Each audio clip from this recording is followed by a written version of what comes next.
Asik na eh. Joseph. Ay, ilalim. Lakas na ilalim. Okay, rent to Joseph first. Itong last message eh. Ayoko mag-last message kasi ayoko ng mga ending. Ayoko ng mga ganun eh. Pero... Ayan! Wala. I swear. Kasi honestly, talaga madaling pinagdaanan namin.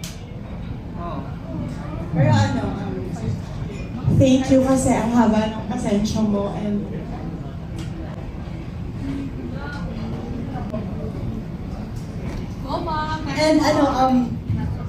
I don't think magagawa ko kasi yung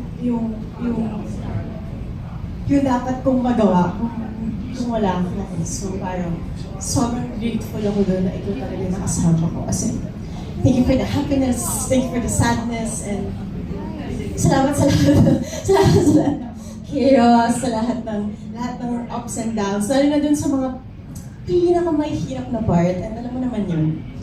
Diba? As in, sobrang dami talaga naman pinagdaanan. And I guess isa yung sa nakapagbigay sa akin ng dahilan kung bakit ang daming nagbago sa akin as a person. Parang yun, as nag-mature talaga ako. And siguro kaya ako naiiyak kasi nga last taping day, two taping days na lang. So parang hirap na hirap ako mag-detach sa mga tao. So parang yun, hindi ko kaya, sorry.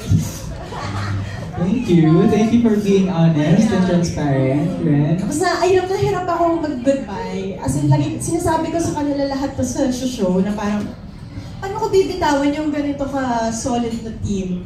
Yung ganito ka tinding attachment sa mga tao. So parang, mali kasi. Lagi ko sinasabi sa sarili ko, dapat pag may new project, walang attachment eh. Work lang eh. Pero ang hirap kasi. So parang, yun. Pero sobrang grateful talaga ako na nagiging emotional ako ngayon. Ibig sabihin, dito ako, iba yung nabigay ko dito sa project na to talaga.